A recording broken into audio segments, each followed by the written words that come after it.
Guys, Raymond here with another video. In this video we're going to be continuing from our last video, which is a series that I've decided to make regarding financial terms. I'm currently studying a course called CeMAP. Some of you guys might know what the CeMAP is. It stands for Certificate in Mortgage Advice and Practice. So it's a mortgage course, and I'm going to be going through the specific terminologies that are in the course.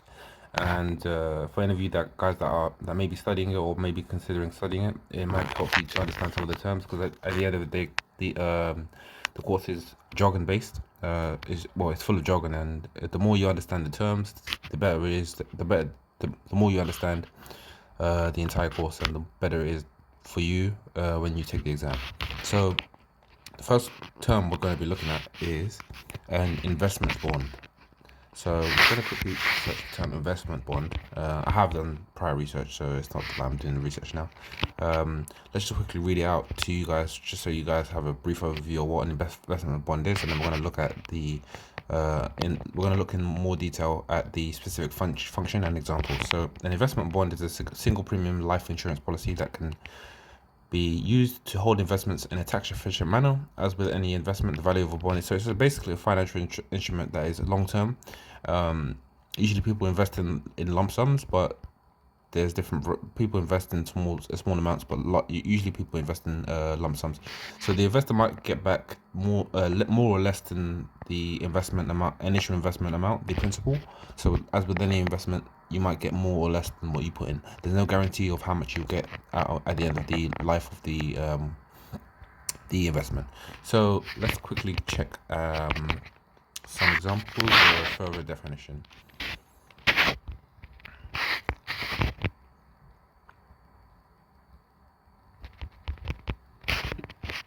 Sorry about the wait.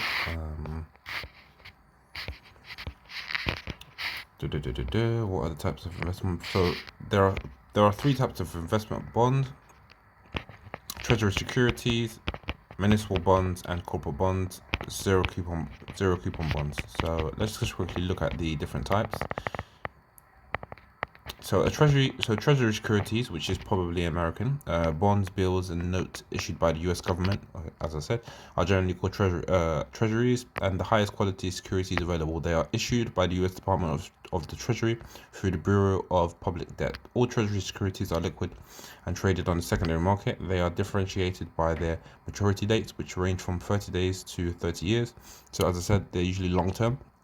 One major advantage of treasuries is that the interest earned is exempt from the state and local taxes. So as I said, it's tax wrapped. So it's one of the government. So it's under one of the government benefits. So you don't get taxed on it. Any gains made from the investment.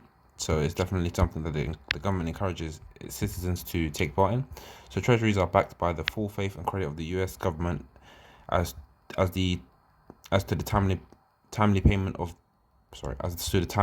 principal and interest. So there is little risk of default. So the investment bond is the investment bond is debt to the government. So you're essentially giving the government money, and the government pays you a coupon, which is interest on the amount that you've given. That will be paid at the end of the life of the bond. So if the bond is set to end after 30 days, then you get the interest as well as the principal at the end. So at the end of the 30 days. Yeah, that's what an investment bond is. It works slightly differently to the way a dividend stock works. For example, if you pay, or just an ordinary stock. So if you buy shares in a stock, then you might get interest payments. Sorry, you might get dividend payments in increments throughout the year, maybe one or two quarterly, annually, or half yearly. But then an investment bond works that you get all of the interest, all of the gains at the end of the life of the maturity. At the end of the life of the bond, which is called maturity, the maturity date. So continuing what we're reading, Treasury Bills, T-bills, are short-term securities that mature in less than 1 year. They are sold at a discount from their face value and thus do not pay interest prior to maturity. Treasury notes, T-notes, earn a fixed rate of interest every 6 months and have maturities ranging from 1 to 10 years.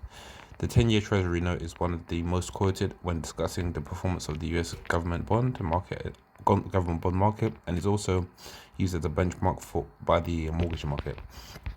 So let's skip to municipal bond. Municipal bond, munis, which is a short way of saying municipal bonds, are issued by state and local governments to fund construction of schools, highways, housing, sewer systems, and other important projects. Those bonds tend to be exempt from federal income tax, and in some cases from state and local taxes for investors who live in jurisdictions where the bond is issued.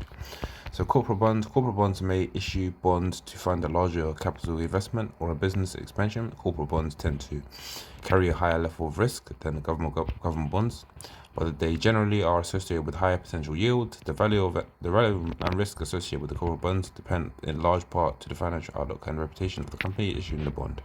So probably American bonds and countries with higher GDPs and a long-term track record of paying back investors are probably the best, and probably have the best rating for their bonds.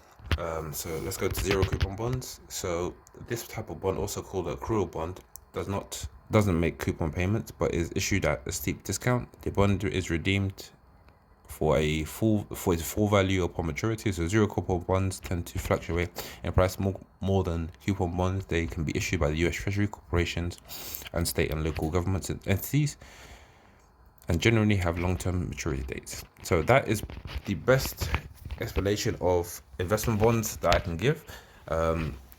I am going to cut this video short because I don't want to make it too long, but I hope you guys enjoyed it. That is the investment bond explanation in the best way I can explain as possible, and I will be coming up with more videos on definitions for terms that are included in the CeMAP Certificate in Mortgage Advice and Practice course. Thank you guys for watching, and I will see you in the next one.